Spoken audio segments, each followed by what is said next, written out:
Hello guys, welcome back to NFT Inspo. For today's video, here we're going to show you how to connect Razer Viper V3 Pro to your PC.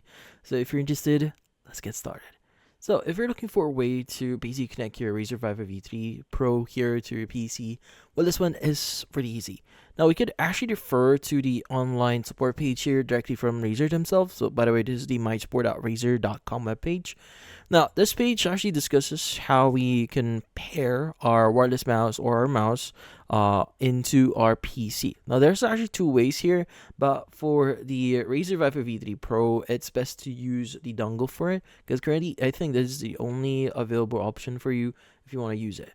But yeah, so how do you do it?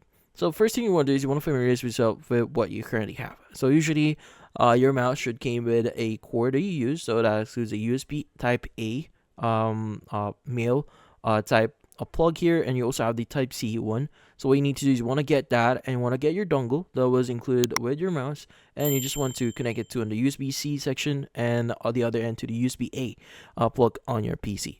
Now, once you've done that, you can go ahead and make sure that your your mouse has enough charge, which in this case it should be like 100% just to make sure it's going to work. But what we need to do is once you've plugged in your dongle here, you just need to go ahead and go underneath your mouse, and you want to look for the DPI cycle button. Now you want to go ahead and press this for 2 seconds, and this should actually power on your mouse, and this will automatically connect or look for the USB dongle. Now, usually this will do it for you, so you don't have to worry about anything.